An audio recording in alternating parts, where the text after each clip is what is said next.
श्री हरि मुंडकोपनिषद द्वितीय मुंडक प्रथम खंड। हे प्रिय, वह सत्य यह है जिस प्रकार प्रज्वलित अग्नि में से उसी के समान रूप वाली हजारों चिंगारियाँ अनेक प्रकार से प्रकट होती हैं तथा उसी प्रकार अविनाशी ब्रह्म से अनेकों प्रकार के भाव उत्पन्न होते हैं और उसी में विलीन हो जाते हैं। निश्चय ही दिव्य पूर्ण रूप आकार रहित समस्त जगत के बाहर और भीतर भी व्याप्त जन्मादि विकारों से अतीत प्राण रहित मन रहित होने के कारण वर्था विशुद्ध है तथा इसलिए अविनाशी जीवात्मा से अत्यंत श्रेष्ठ है।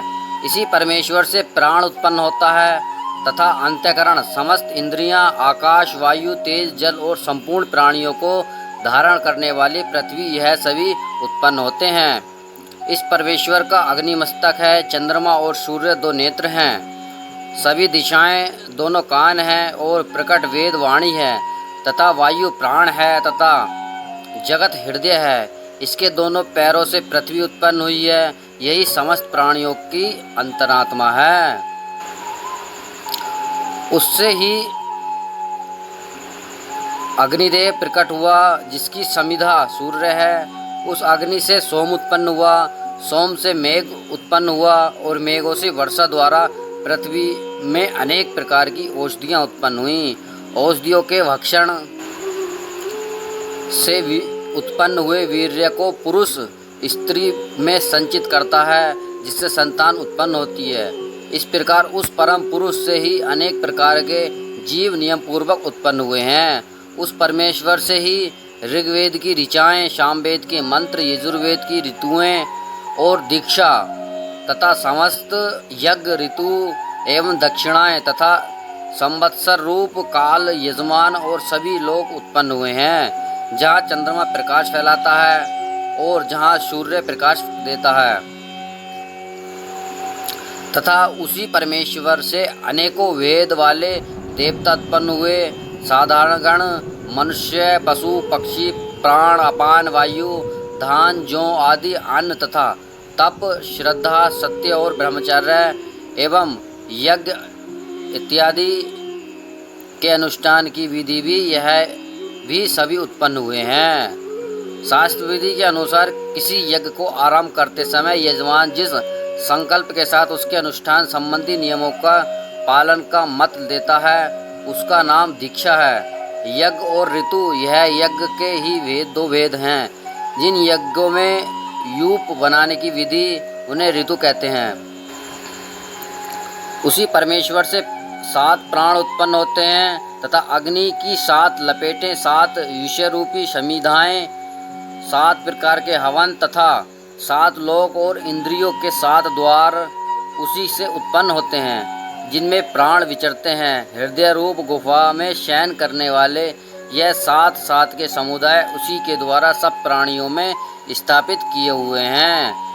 इसी से समस्त समुद्र और पर्वत उत्पन्न हुए हैं। इसी से प्रकट होकर अनेक रूपों वाली नदियों बहती हैं तथा इसी से संपूर्ण औषधियाँ और रस उत्पन्न हुए हैं। जिस रस से पुष्ट हुए शरीर में सबका अंतरात्मा परमेश्वर सभी प्राणियों की आत्मा के सहित उनके हृदय में स्थित है। तप, कर्म और परम अमृत रूप ब्रह्म, यह सब कुछ परम पुरुष पुरुषोत्तम ही है। हे प्रिय, इस हृदय रूप गुफा में स्थित अंतर्यामी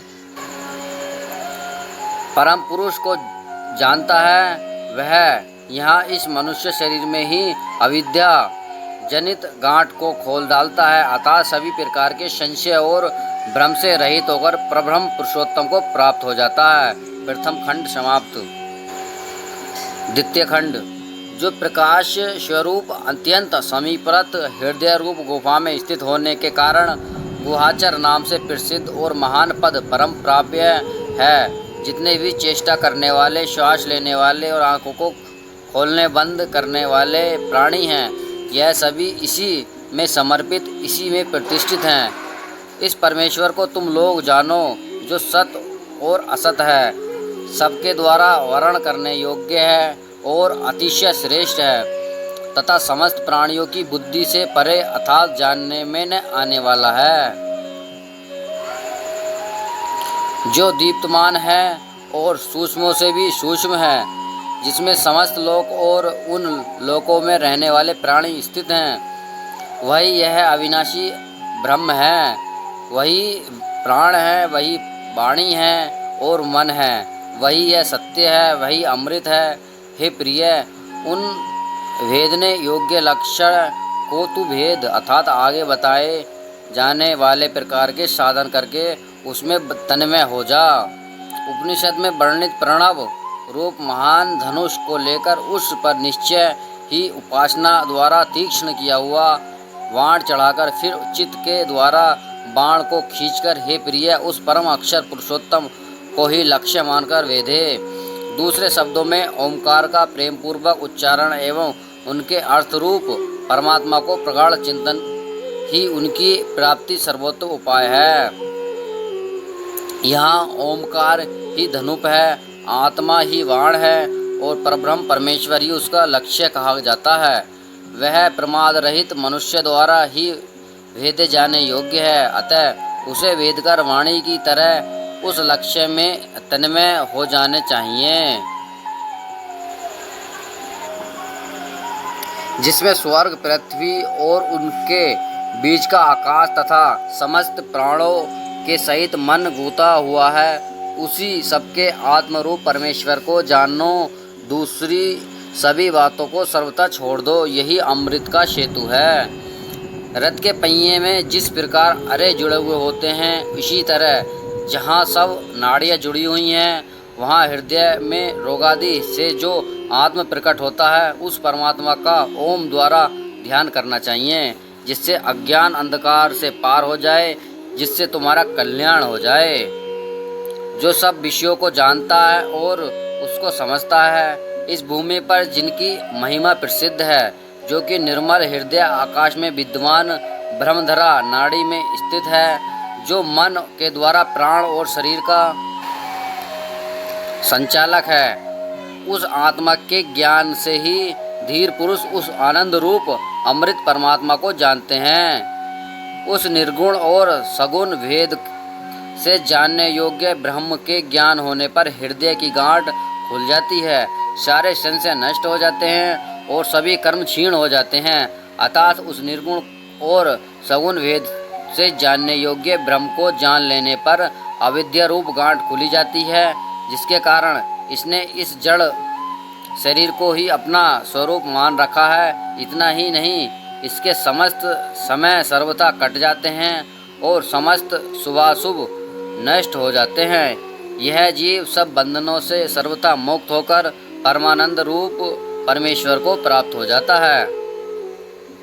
वह निर्मल अव्यवहित परब्रह्म प्रकाश में परम कोश में परम धाम में विराजमान है, सर्वथा विशुद्ध समस्त ज्योति की भी ज्योति है, जिसको आत्मज्ञानी महात्मा जन जानते हैं।